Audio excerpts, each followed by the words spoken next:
अनमोल वचन अखिल भारतीय संत मत सत्संग के संस्थापक और गृहस्थ में आनंद योग के जनक परम संत महात्मा परम पूज्य श्री यशपाल जी महाराज अर्थात परम पूज्य भाई साहब जी द्वारा प्रतिपादित इन अनमोल वचनों का पालन करना अति आवश्यक है। ये वचन हमारी गृहस्थ आध्यात्मिक साधना के लिए मूलभूत सिद्धांत हैं, जो इस प्रकार हैं।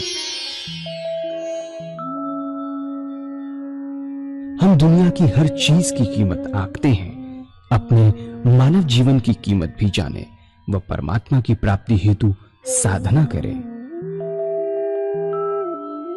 मनुष्य योनि एक उपहार है, इसीलिए परमात्मा को धन्यवाद देते हुए आधा घंटा प्रातःकाल, आधा घंटा सायंकाल पूजा अवश्य करें। सत्संग, सतनाम व सद्गुरु को प्राथमिकता देते हुए इसी के आधार पर ध्यान योगाभ्यास अवश्य करें व गृहस्थ के कार्यों को परमात्मा का कार्य समझकर उसी की याद में संपन्न करें। हर समय ये ध्यान रहे कि गुरु कृपा द्वारा परमात्मा की पवित्र सत्ता का हमारी आत्मा में वास है, अतः मन में निरंतर अपने इष्ट देव का जाप करें। मान सम्मान की इच्छा ना करें व अपमान से दुखी ना हो। परमात्मा के अतिरिक्त किसी और का भय ना करें। दूसरों की बुराई न करें, न सुने, सत्य व मधुर बोलें, अश्लील शब्द मुंह से ना निकालें, सभी से नम्रतापूर्ण व सुंदर व्यवहार करें। धर्म पत्नी के अतिरिक्त अपने से बड़ी से माता जैसा, बराबर की से बहन जैसा व छोटी से पुत्री जैसा व्यवहार करें। सांसारिक जीवन यापन की आवश्यकताएं अंतहीन है, इसलिए अधिक से अधिक समय सत्संग में व धन परोपकार में खर्च करें। याद रखें, न स्त्री माया है, न धन दौलत, न ही परिवार। माया वह है जो हृदय को परमात्मा से दूर हटा दे। अतः निरंतर सत्संग और सद्गुरु की शरण में रहने का प्रयास करें। भोजन अपने इष्ट को अर्पण कर प्रसाद रूप में परमात्मा की याद में करें। रात्रि में सोने से पहले अच्छे बुरे कार्यों का आत्मनिरीक्षण कर उसका समुचित पश्चाताप करते हुए ध्यान करें व प्रभु की गहरी याद में ही विश्राम करें। परमात्मा तू ही है, तेरी इच्छा पूर्ण हो।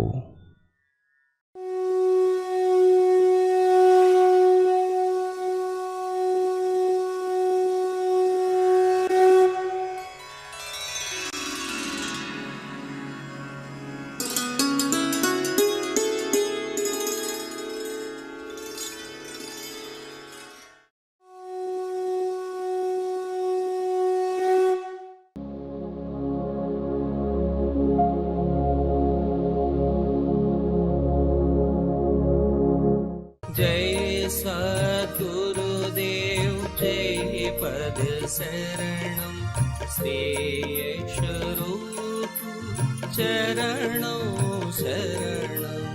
जय सद्गुरुदेव जय पद शरणम श्रेयस्वरूप चरणों शरणम। अपने विकास के लिए,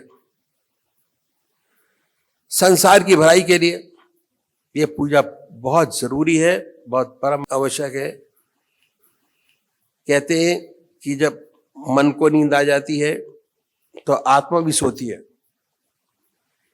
दिल को नींद आ जाती है और रूह भी गाफिल होती है, तब मैं अकेला होता हूं और मेरे परमात्मा का साथ होता है, सच्चा ज्ञान प्राप्त होता है। तो पूजा बहुत आवश्यक है। अगर दुनिया का हित चाहते हैं तो पूजा बहुत जरूरी है। अपने मन को आराम देना पड़ेगा। हमारे ऋषियों मुनियों ने बताया और इस बात को जाना और जोर दिया कि हर मनुष्य को आधा घंटा सुबह और आधा घंटा सायंकाल संध्या वंदना अवश्य करनी चाहिए, बहुत जरूरी है। आधा घंटा सुबह और आधा घंटा सायंकाल। आधा घंटा चाहे गृहस्थी हो चाहे सन्यासी, आधा घंटा प्रातःकाल संध्या वंदना अवश्य करनी चाहिए और आधा घंटा सायंकाल। 2 समय निश्चित कर दिए हमारे महर्षियों ने। हमारे देश में 99% लोग परमात्मा को मानने, ईश्वर को मानने वाले। क्यों मानने वाले हैं? अगर हम अपनी बैक हिस्ट्री उठा के देखें तो जितने लोग हिंदुस्तान में पैदा हुए, अगर उनकी बैक हिस्ट्री उठा के देखी जाए तो ज्यादातर लोगों को पता लगेगा कि कोई राम जी के वंशज थे, कोई हनुमान जी के वंशज थे, कोई किसी के वंशज थे। सारे ऋषि मुनियों की संतान होकर बैठे हैं यहाँ पर। तभी परमात्मा ने मौका दिया कि इस चीज को आगे बढ़ाया जाए। और नहीं अमेरिका में पैदा होते हैं जाकर, जहाँ इसका नामो निशानी नहीं है। तरसते हैं लोग प्रेम प्यार को। तो ये तो अपने किसी न किसी ढंग से पूजा करते हैं। जैसे मैंने आपको बताया कि आधा घंटे से ज्यादा आजकल के बच्चे तो 5 मिनट दे दें वही बहुत काफी है, नहीं होता। बहुत से लोग आधा घंटे से ज्यादा करते हैं। यदि पूछे कि इस पूजा क्या लाभ, तो 2-4 बात बताने के खामोश हो जाते हैं। पहली बात ये कि भाई ईश्वर का नाम लेना अच्छी बात है। घर में मंदिर है, बना रखा है, ज्यादातर लोगों ने बना रखा है। दादाजी पूजा करते हैं, हमारे पिताजी पूजा करते हैं, हम करते हैं, हमारे देखा देखी हमारे बच्चे भी करते हैं। ईश्वर परस्त है। घर में मंदिर है, पंडित लगा रखा है, वो सारा दिन बैठ के घंटी बजाता है, सोचते फायदा उसको मिल जाएगा, पर फायदा उसको नहीं मिलता, जो करता है उसको फायदा मिलता है। साउथ में हम लोग गए, प्रोग्राम था हमारा, तो वहां का जो जिसने प्रोग्राम रखा 5000 लोगों को बुलाया हुआ था उसने, 10 गांव के लोगों को। जब वहां पहुंचे तो लेट हो गए। उसका जब स्टेज पर पहुंचे तो हमने तरीका बताया कि ये तरीका है। कहते अरे बाबा तू क्या बताता है, हम 4 घंटे रोज पंडित को बैठा के अभिषेक करते हैं। तो मैंने उस अभिषेक का फायदा क्या? 4 तूने मोबाइल रखे हुए हैं, एक कान में रखा अभिषेक किया, दूसरा उठाया तब अभिषेक किया, कोई फायदा नहीं है। कहते सबको निकाल दूंगा, अब मैं आराम से बैठ के ध्यान किया करूंगा। आप करेंगे आपको फायदा होगा, आप नहीं करेंगे आपको कोई फायदा नहीं। आपका पंडित आपकी प्रॉब्लम को सॉल्व नहीं कर सकता किसी हालत में भी, आप घूमते रहिए। परमात्मा ही आपकी प्रॉब्लम सॉल्व करेगा। और सच्चे दिल से उसको याद करना बहुत जरूरी है। कोई भी स्वरूप जो आपको सबसे ज्यादा प्यारा लगता है। हमारे देखिए बच्चे भी करते, ईश्वर परस्ते अच्छा है, और आप इससे ज्यादा क्या चाहते हैं? अगर पूछे इससे कोई आपको आंतरिक लाभ हुआ तो ऐसे बहुत कम लोग होंगे जो कहेंगे इंटरनल फायदा हुआ। और सच्चे दिल से अपने इस परमात्मा को याद करते तो सारी इच्छाएं हमारी पूरी होती है। यही मैंने देखा है। टाइम लगता है। जिस हिसाब से अपने इष्ट को याद करेंगे रिजल्ट उसी हिसाब से आपको मिलेगा। ऊपरी मन से करेंगे ऊपरी हिसाब से करेगा वो, इंटरनल मन से करेंगे इंटरनल मन से करेगा, कंसंट्रेट होके करेंगे तो कंसंट्रेट होके आपको रिजल्ट मिलेगा। ऐसा नहीं है कि रिजल्ट नहीं मिलता। तो कहते हैं कि हम एक तरीका बतलाते हैं, यदि आप इस तरीके से पूजा करेंगे तो आपको विशेष लाभ होगा, हाल होगा। और ऐसा तरीका बताया जो हर कोई अपना सकता है, किसी मजहब का मानने वाला हो, चाहे क्रिश्चियन हो, चाहे बौद्ध हो, चाहे ईसाई हो, चाहे सिख धर्म का मानने वाला, कोई धर्म तरीका। हर मजहब में 2 प्रकार के व्यक्ति हैं, एक साकार और दूसरे निराकार। और बहुत पुराने जमाने से चले आ रहे हैं, नई बात नहीं। इनमें आपस में झगड़े भी होते हैं, वाद विवाद भी होते हैं, लेकिन सब होते आज तक दोनों कायम। आज आपको साकार पुजारी मिलेंगे, निराकार भी मिलेंगे। बात ऐसी है कि मनुष्य का स्वभाव कुछ ऐसा ही है। किसी को चेहरे से प्यार होता है, शक्ल से प्यार होता है, और कुछ ऐसे होते हैं जिन्हें शक्ल से प्यार नहीं होता। जिन्हें शक्ल से प्यार होता है वे साकार पुजारी, और जो शख्स से प्यार नहीं करते निराकार, साकार निराकार। जो साकार पुजारी है उनका सबसे प्रथम कार्य एक इष्ट का निश्चित करना, परमात्मा का वो स्वरूप जो आपको सबसे ज्यादा प्यारा लगता है, चाहे वो राम को मानिए, चाहे कृष्ण को मानिए, चाहे बौद्ध को मानिए, चाहे ईसा को मानिए, किसको मानते हो उसको मानिए। इसके लिए किसी गुरु के पास जाने की आवश्यकता नहीं है। गुरु बहुत कंफ्यूजन पैदा करते हैं। जो चीज आपकी प्रिय है उससे हट के कोई भी नाम आपको दे दिया जाए तो आपका मन नहीं लगेगा, किसी हालत में भी नहीं लगेगा, उलझ कर आ जाएंगे उसके। तो अपनी आत्मा से पूछिए कि भगवान की कौन सी मूर्ति आपको सबसे ज्यादा प्यारी लगती है, उसे अपनाइए। उस मूर्त में जिसमें भगवान की सबसे ऊंची भावना डाल सकते हैं वो, उसी की पूजा करें, उसी का ध्यान करें, उसी को अपनाएं, उसी को याद करें हमेशा, उसको कहीं बदले नहीं। ऐसा नहीं करना कि आज राम की पूजा करें, कर कृष्ण की, पंडित जी ने बता दिया शनि की कर लो तो शनि के पास पहुंच गए, मंगल को हनुमान जी की पूजा कर लो तो हनुमान जी के पास चले गए। नहीं, कभी राम की, कभी कृष्ण की, कभी माँ की, अगर रोज रोज बदलेंगे तो इसका विशेष लाभ आपको नहीं होगा। असल में पूजा का जो मकसद है वे कंसंट्रेशन ऑफ माइंड, चित्त की एकाग्रता प्राप्त करना, सबसे बड़ी बात। ऐसी हालत जब विचार शून्यता हो जाए, अब विचार शून्यता कब होगी? जब एक नाम को बार बार लेते रहेंगे, एक इष्ट की आराधना करेंगे, एक इष्ट को बार बार लेते रहेंगे। इसलिए आज तक जितने साकार उपासक हुए सब एक ही इष्ट के उपासक थे। संत तुलसीदास भगवान राम के उपासक थे और इतने बड़े राम के उपासक थे कि एक बार द्वारकाधीश मंदिर चले गए। जब मंदिर के दरवाजे पहुंचे तो सबने प्रणाम किया, आपने प्रणाम नहीं किया। लोगों ने पकड़ लिया, कहने लगे कि आप तो भगवान के भक्त हैं, आपने प्रणाम क्यों नहीं किया? तो तुलसीदास जी भगवान की स्तुति की और भगवान की मूर्ति का बड़ा सुंदर वर्णन किया। आखिर में रो रो के कहने लगे कि तुलसी मस्तक तब झुके जब धनुष बाण नो हाथ। ऐसा कहते कि भगवान के हाथ में धनुष बाण आ गया तो तुलसीदास जी ने दंडवत प्रणाम किया। एक इष्ट की निष्ठा, एक इष्ट की उपासना, निष्ठा भी एक की, उपासना भी एक की। तो ऐसा कहते हैं तो तुलसीदास ने दंडवत प्रणाम किया। ऐसे ही सूरदास थे, भगवान कृष्ण के उपासक थे, उन्हें हर जगह भगवान कृष्ण नजर आते थे। उनके साथ भगवान कृष्ण हरदम रहा करते थे। वो कहते थे तर दीवार दर्पण भये, जित देखो तित तोए, काकर पातर ठीक री भय आरसी मोए।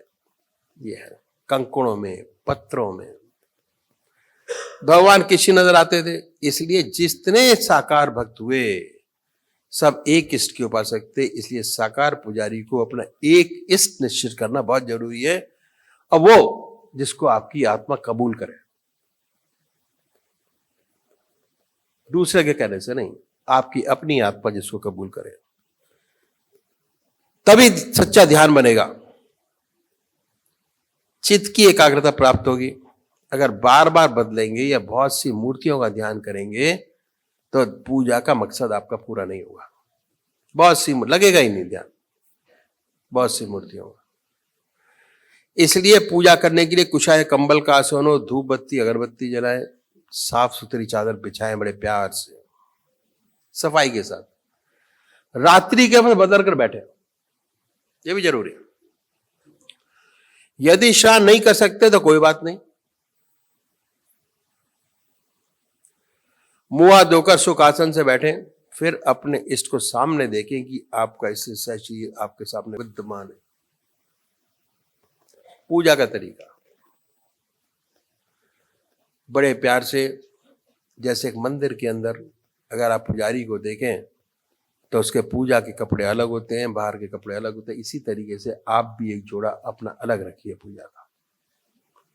जब भी पूजा करें उसमें बैठ कर करें, और ढीले ढाले कपड़े होने चाहिए, लूज फिट, फिट नहीं loose. Dhoti kurta is the best. और नहीं तो kurta pyjama is the best, ढीला ढाला होना चाहिए हिसाब किताब, टाइट नहीं, टाइट में आनंद नहीं आता। और खुल के बैठे, शुगर बहुत खुल के बैठे, बड़े आराम से बैठे। उसके बाद ये विचार कीजिए कि आपका इससे शरीर आपके सामने विद्यमान है।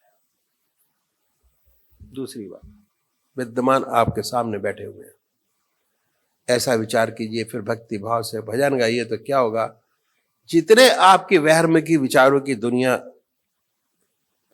के विचार है, उनसे हटकर मन ईश्वर की तरफ जाएगा। इसके बाद जब आप ध्यान करेंगे तो ध्यान बनेगा। पहले बाहर बनाइए ध्यान,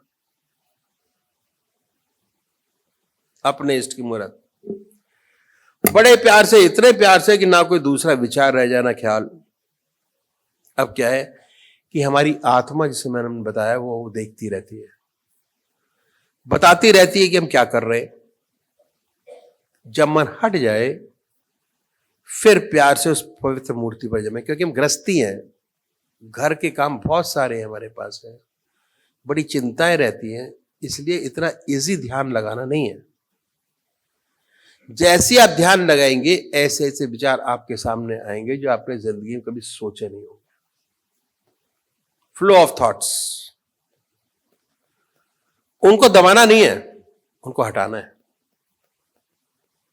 जैसे आए मूर्त हटे, फिर हटाइए बड़े प्यार से, फिर मूर्त बनाइए, फिर हटाइए, फिर पूर्ण अभ्यास।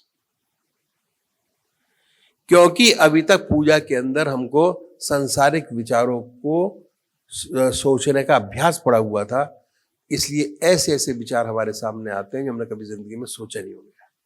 धीरे धीरे कम होंगे, एक साथ नहीं होगा किसी भी हालत में। जब एक पीएचडी करने वालों को 12 साल लगते हैं, तो यहां पर भी इस अभ्यास को करने में कम से कम 6 महीने तो लगेंगे। उसके बाद उस पवित्र मूर्ति पर जमाएं, फिर ना कोई विचार रहेगा ना ख्याल। जब चेतन अवस्था में लौटेंगे तो उसी के ध्यान में लौटेंगे। सुषुप्ति की अवस्था, खर्राटे मारेंगे बैठे, सुषुप्ति। 1.25 घंटे अगर ध्यान में बैठेंगे, किसी ने कहा कि आप कहते हो कि नींद नहीं आती, किसी ने कहा कि नींद नहीं आती, मैंने कहा आप बैठिए हमारे सामने, 1.5 घंटे में सुला के मानेंगे आप बैठो सही। बैठा और खर्राटे मार के गया। इतना आराम मिलता है गूंगे का गुड़। 1.25 घंटा, 2 घंटे में 1.25 घंटा ध्यान, कैसे मन नहीं लगेगा, कैसे सुषुप्ति की अवस्था नहीं आएगी, कैसे नहीं बढ़ेंगे आगे। तो इतना मस्त भाई भारत में हल्का हो गया। यह पूजा का तरीका जो इन महात्माओं ने बताया, साकार पुजारी के लिए यदि ऐसे पूजा करेंगे उसका विशेष लाभ होगा। चित्त की एकाग्रता प्राप्त होगी, सुषुप्ति की अवस्था प्राप्त होगी। खर्राटे मारते आदमी बैठ के, कितने सोए हो, 1.25 घंटा बैठ के खर्राटे मारते। ये स्थिति है ध्यान की। अगर खर्राटे आने शुरू हो गए तो समझ लीजिए आपका को पता ही नहीं कि कहां बैठे हुए हो। ध्यान,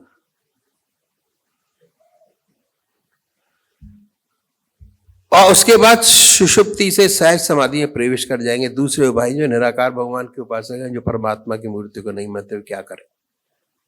वह भगवान के नाम को पकड़े, ओम, अल्लाह, वाहिगुरु।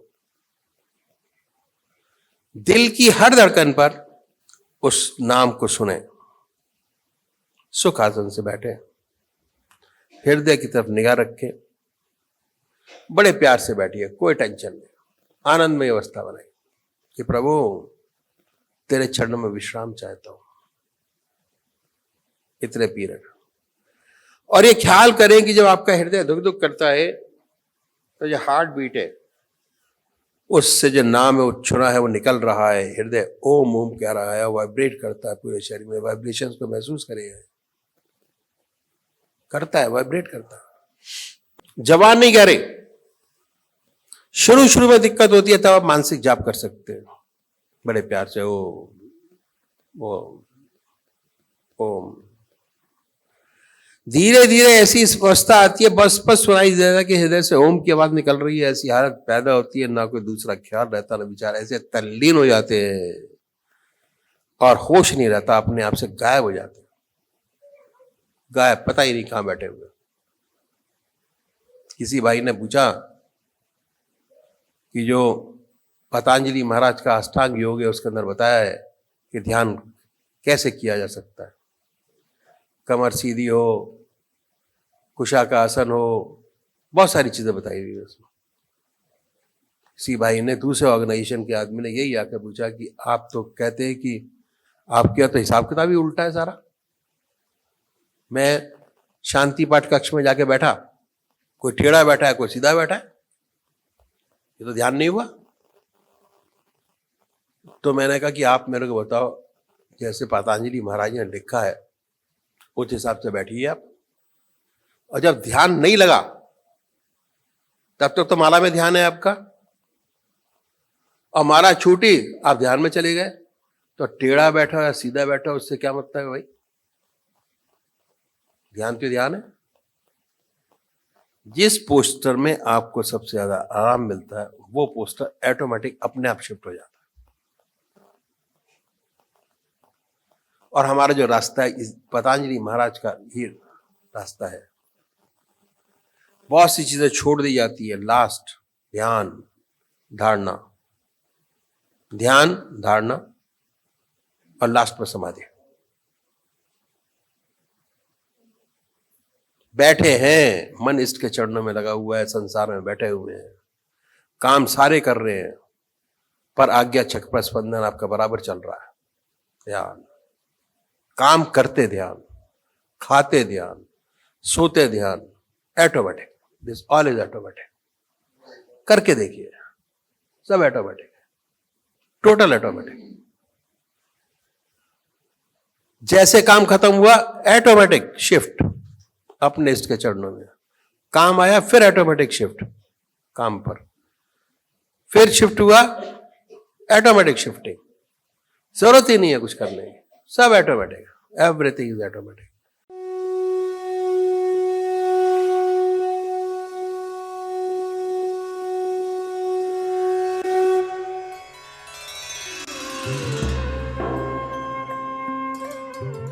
ध्यान योग के कार्यक्रम आनंद योग से निशुल्क जुड़ने के लिए संपर्क करें 9810239677।